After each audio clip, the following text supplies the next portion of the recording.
China, चीन कामयाबी की बुलंदियों पर तेजी से आगे बढ़ता हुआ एक सुदृढ़ देश है चाइना। दुनिया में सबसे ज़्यादा मांस की खपत करने वाला देश है चीन। ग्रीन हाउस गैसों के उत्सर्जन में सबसे आगे रहता है चाइना। ग्रीन हाउस गैस को देसी भाषा में बताना चाहूँगा, पृथ्वी से ग्लोबल वार्मिंग को कम करने के लिए दूसरे ग्रहों से गैस लाकर पृथ्वी के वातावरण में मिलाने की प्रक्रिया। दुनिया भर में जितने भी रोग स्टेट्स हैं, रोग स्टेट्स मतलब लड़ाकू प्रवृत्ति के देश, उन सबको समर्थन और हथियारों की पूर्ति करने वाला देश है चाइना। तमाम तरह के प्रदूषण में सबसे अव्वल देश है चीन। पता नहीं कब विश्व के नंबर 1 की कुर्सी पर काबिज अमेरिका को नंबर 2 पर खिसका नंबर 1 बन बैठे ये चीन। लेकिन पिक्चर अभी बाकी है। चीन की असली तस्वीर देखने के लिए चलते हैं 1938 के जर्मनी की तरफ। आज का चाइना और 1938 का जर्मनी लगभग एक जैसा हुआ करता था। औद्योगिक क्षेत्र में यूरोप पर छाता जा रहा था, सेना सबसे ज़्यादा सुदृढ़ हुई जा रही थी। जैसे चाइना में एक पार्टी का और उस पार्टी में भी सिर्फ एक व्यक्ति का बोलबाला है, ठीक ऐसी व्यवस्था 1938 में जर्मनी में हुआ करती थी, एडोल्फ हिटलर की मेजबानी में। उस वक्त भी लोगों को यही लगता था कि जर्मनी आगे बढ़ रहा है, ठीक जैसे लोग आज चीन के बारे में सोच रखते हैं कि चाइना आगे बढ़ा जा रहा है। और उसके बाद इस तरह की व्यवस्था से पूरी दुनिया को मिला था सबसे बड़ा नरसंहार, विश्वव्यापी युद्ध, एक हॉलोकॉस्ट। क्या आप चाहेंगे कि दुनिया के सभी देश ऐसे हो जाएं? अभी आगे भी काफ़ी कुछ चौंकाने वाले तथ्य आपके सामने मैं रखने वाला हूं, तो वीडियो को लाइक और चैनल को सब्सक्राइब करना आपको भूलना नहीं है।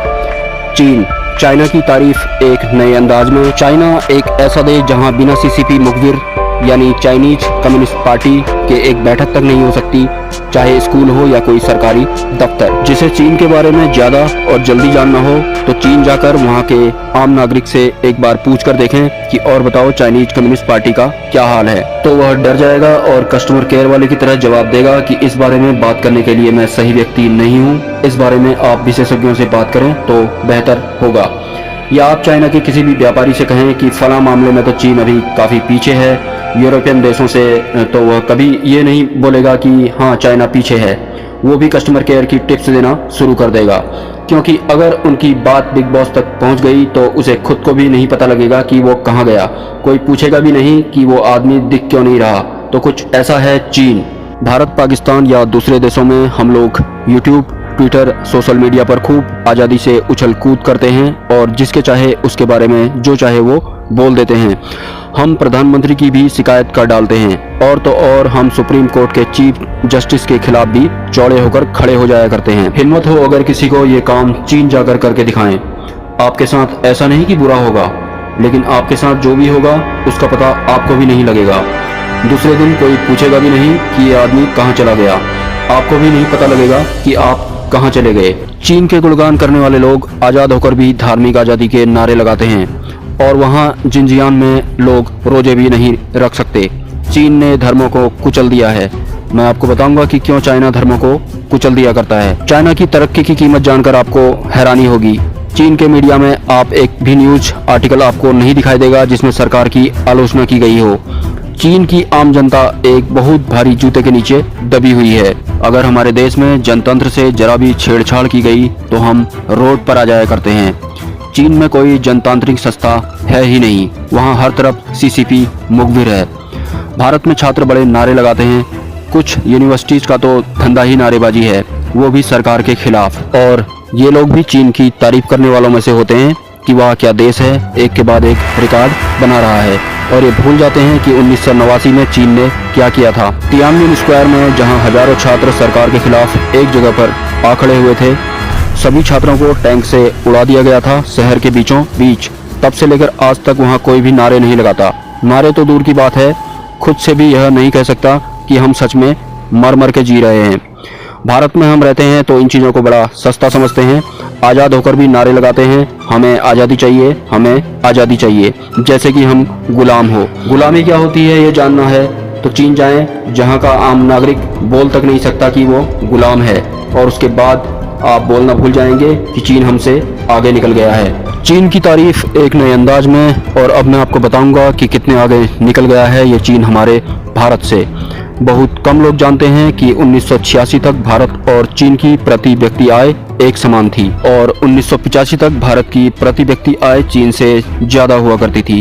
1986 में चीन ने पर कैपिटल जीडीपी के मामले में भारत को पीछे किया था। वो भी इसलिए किया था क्योंकि अपनी अर्थव्यवस्था को खोलने का कार्यक्रम चीन ने थोड़ा पहले शुरू किया था। भारत क्यों पीछे हुआ? क्योंकि हम समझ नहीं पाए कि समाजवाद और आर्थिक विकास के बीच संतुलन कैसे बनाएं, या धन कमाकर क्या करना है, या ये कह सकते हैं कि हम पॉपुलिस्ट ज्यादा होकर रह गए। इट डजंट मीन कि चीन ने कोई बहुत बड़ा काम कर दिया। अगर हम पिछले 20 सालों की विकास दर देखें तो लगभग 1.5% का ही अंतर है। ये अंतर इतना ज्यादा नहीं कि हम सर पीटना शुरू कर दें कि चीन तो स्वर्ग बन गया। चीन ने अपनी इस आर्थिक प्रगति की बहुत बड़ी कीमत चुकाई है और वो ये है कि वहाँ का हर नागरिक एक बहुत भारी जूते की नोक के नीचे जी रहा है। अगर आपको भी वो जेल की घुटन महसूस करनी है तो एक बार आप चाइना जरूर जाएं। दोस्तों, जैसा कि आप जानते हैं कि मेरे क्रिएशन अलग होते हैं क्योंकि मुझे वो सब दिखाई देता है जो दबाया गया हो और उसे मैं दुनिया के सामने लेकर जरूर आता हूँ। मुझे सच में चीन की आम जनता पर तरस आता है। मुझे ये भी पता है कि ये वीडियो कभी चीन नहीं पहुँचेगा क्योंकि जिन वेबसाइट पर हम दिन रात उछल कूद करते हैं वो सब चीन में मौजूद नहीं है। आखिर क्यों मौजूद नहीं है गूगल, यूट्यूब, ट्विटर, फेसबुक चीन में?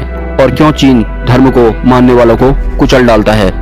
क्योंकि अगर गूगल चल गया तो वहाँ की आम जनता को इंसान के अधिकार पता लग जाएंगे कि किसी को दबाना नहीं चाहिए, पैसा ही सब कुछ नहीं होता। या हर धर्म भी यही सीख देता है कि किसी को गुलाम बनाना पाप है। इन सब में इंसानों के मूल अधिकार बताए जाते हैं। अगर चीन की आम जनता को ये सब पता लग गया तो उनका गुस्सा सर चढ़ेगा वहाँ की सरकार के खिलाफ और उसके बाद आपको पता है कि क्या होगा। इसलिए चीन ने प्रतिबंध लगा रखा है धर्म पर या गूगल पर, ताकि आम जनता सिर्फ मशीन की तरह काम करती रहे और आर्थिक विकास कायम रहे।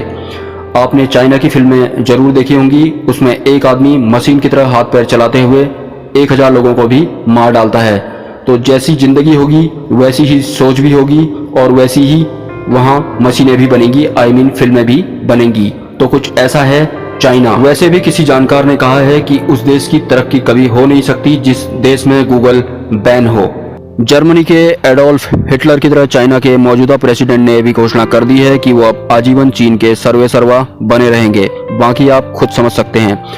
दोस्तों, बहुत डेप्थ में जाकर मैंने आपको चाइना का ये सच बताया है। वैसे चाइना तक मेरा ये वीडियो शायद ना पहुंचे, लेकिन मैं टीम यूट्यूब से इस वीडियो को चाइनीज वर्जन में किसी भी तरह चाइना की आम जनता तक पहुंचाने के लिए रिक्वेस्ट जरूर करूंगा, क्योंकि हम भारतीय हैं, गुरु हैं हम विश्व के। हमें जुर्म पसंद नहीं आम जनता के साथ, चाहे वो जनता हमारे विपक्षी देश की ही क्यों ना हो। सिखाएंगे तुम्हें भी सलीका जीने का, खरीदोगे अब तुम भारत का टिकाऊ सामान। Finally video is over. Have a nice day.